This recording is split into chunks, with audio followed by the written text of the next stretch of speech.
Welcome to the Fearful Fright series, where we will be reading with our favorite green ghoul, Grimmer. Now sit back and enjoy this twisted tale.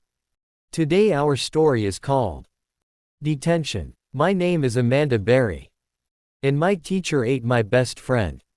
I tried to tell my story to everybody, but no one would believe me. So it started a week back. Me and my friend Mackenzie Gumble were sitting in class. We got caught passing notes again. But this time the teacher had enough. Miss Shelley sent both me and my friend Mackenzie to the principal's office.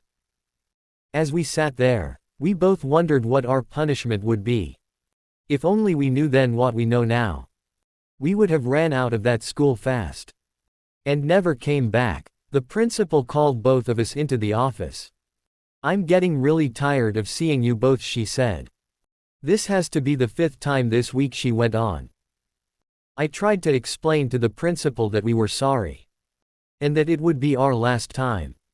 But unfortunately, by this time she was fed up with our antics. "I think you both will be spending a week in detention," the principal told us. "Yes, Miss Robbins," we said and headed back to class. When we got back we noticed we only had 15 minutes until class was over. Michelle gave me and my friend Mackenzie a note to give to our parents, letting them know we will be spending the next week in detention.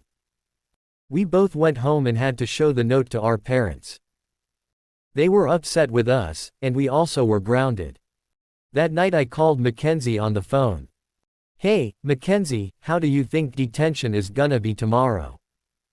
I asked her. I'd never actually been there. But my friend Mackenzie has been there twice, for unrelated matters. Once she got caught skipping, and the other time was for starting the food fight in the cafeteria.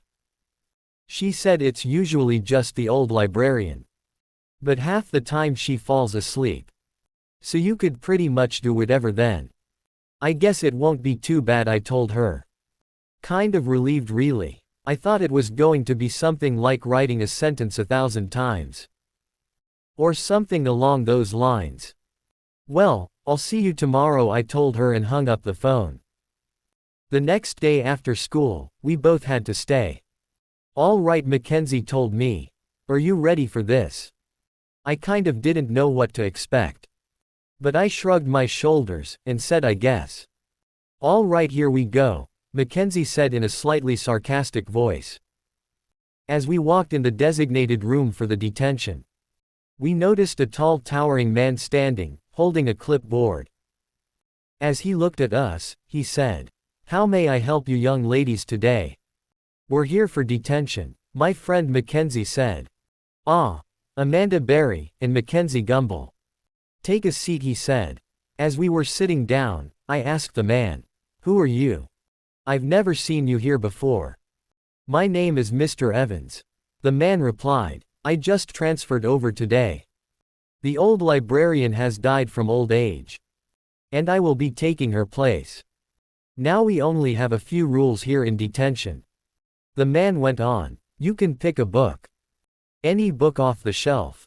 Read it and be silent. When you're done you can grab another one.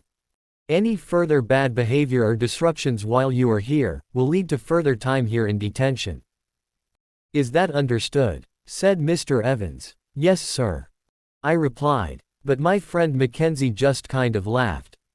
"Sir, yes sir," she said mockingly. "I see we have a funny girl in our presence." Mr. Evans said, "We'll see how you feel about that after our time here in detention," he told her. So me and my friend both went to grab 2 of our favorite books. The Fearful Fright series. Mackenzie started reading one that was about 2 kids getting lost in some cave and never being seen again. I decided to read one about 2 mean kids going to a pumpkin patch, with a big surprise. As we sat there reading our books, about an hour went by. The janitor stopped by the class we were in. "Okay, I'm locking up," he told Mr. Evans. Then the janitor waved and left. I raised my hand. "Hey Mr. Evans, can I please use the restroom?"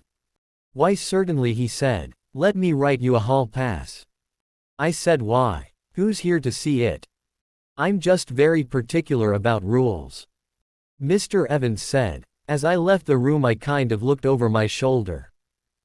And I could notice Mr. Evans glaring at my friend Mackenzie. But it wasn't an angry look. It was the look of someone who was waiting for their slice of fresh hot pizza or something. As if they couldn't wait for their next meal.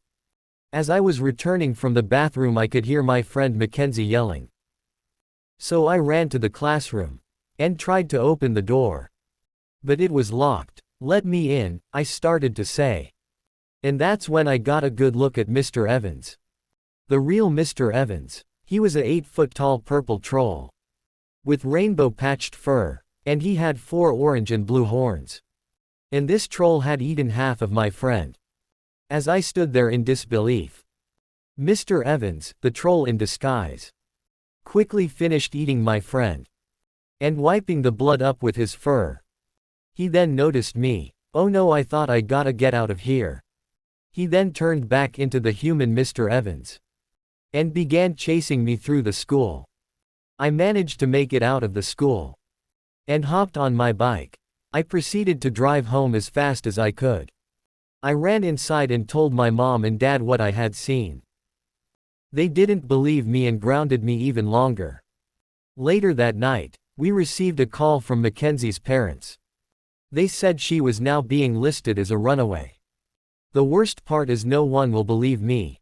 This troll in disguise will now be the librarian at our school. And he's in charge of detention. And he knows I seen him. The true Mr. Evans.